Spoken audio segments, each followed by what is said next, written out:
I'm Margot Politis. Welcome to Study English IELTS Preparation. Today we'll practice using hyphens in words and talk about showing contrast using the words despite, although and but. But first we visit Outback, Australia and an isolated place called Maree. We'll see how the popularity of four-wheel drive cars has meant that a lot more people are travelling through the Outback. And now they're even building luxury accommodation there. 685 kilometres north of Adelaide on the Oodnadatta track is Maree.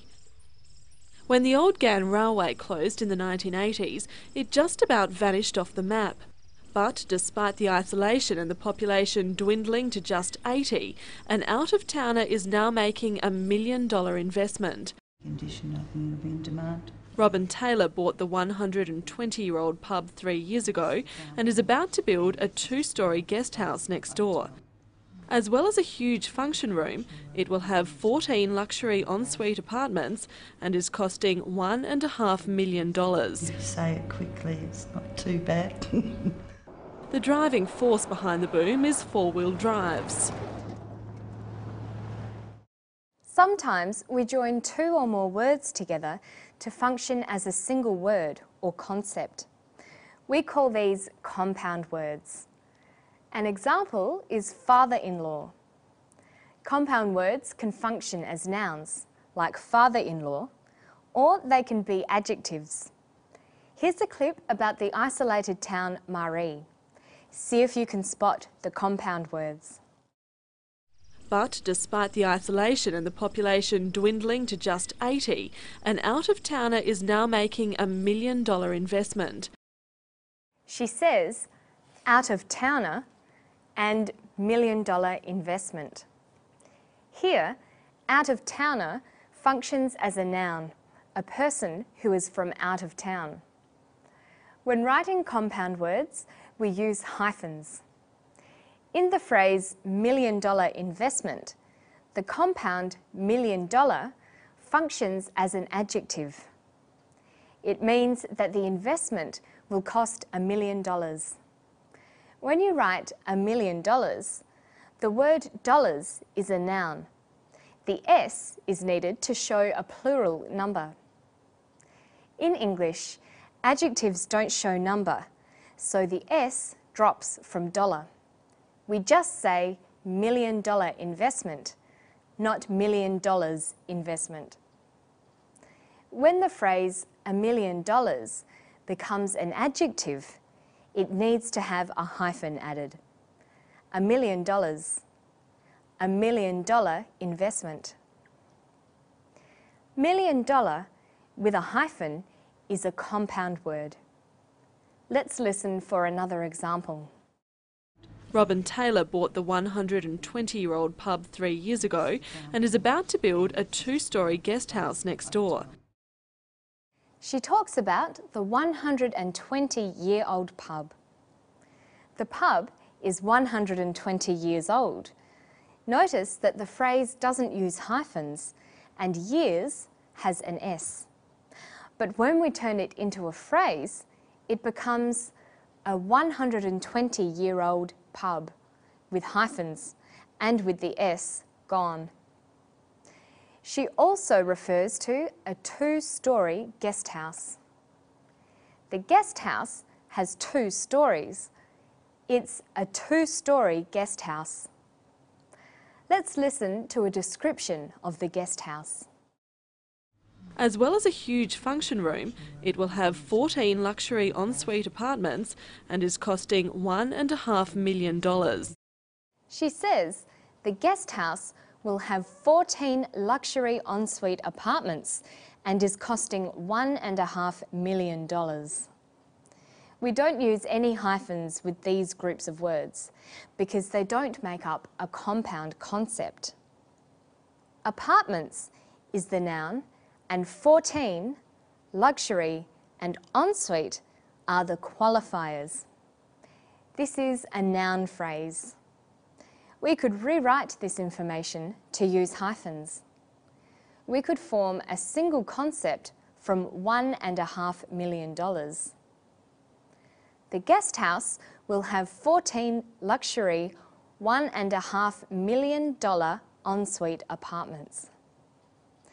Then the physical description would be a single concept. We would join $1.5 million with hyphens. It's important to remember that compound adjectives, like all adjectives, cannot have a plural form. This is important when describing complex data, like in Task 1 of the IELTS writing test. The town in today's story is called Marie. Marie is a very isolated town, but something unexpected is happening there. Although the town is very small and far from the city, someone is prepared to invest a lot of money there. But despite the isolation and the population dwindling to just 80, an out-of-towner is now making $1 million investment. Despite the isolation and the population dwindling to 80, an out-of-towner is making $1 million investment. She uses the preposition despite. She could also have used the word although. Despite and although have the same meaning. They show contrast with unexpected results. Let's try an exercise. Here are two sentences. Margaret's marks were low. She managed to get into law school. How would you join these sentences together using but, despite, or although? Let's start with but. Margaret's marks were low, but she managed to get into law school. Now let's use although. Although Margaret's marks were low, she managed to get into law school. We can also join the sentences using despite. Despite having low marks, Margaret managed to get into law school. Despite can be followed by a noun. We can say, despite the isolation, or despite the fact I had a cold. Or it can be followed by a verb. When it's followed by a verb, we use the participle form. For example, despite being isolated, or despite having a cold. Let's finish with one final exercise. Take a look at these two sentences. There was noise outside all night. I managed to sleep. How would you join them using the word but? There was noise outside all night, but I managed to sleep. Now look at the two sentences again. How would you join them using although? Although there was noise outside all night, I managed to sleep. And finally, how would you join these two sentences using despite? Despite the noise outside all night, I managed to sleep. Using the words despite and although effectively will help improve your spoken and written English. And that's all for Study English today. Let's have a look back at the things we've talked about.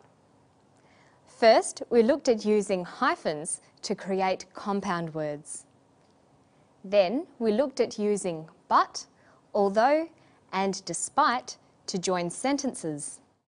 And despite the fact that Study English has finished for today, you can continue to practice your English skills. Just visit our website for more information and IELTS tips. I'll see you next time. Bye-bye.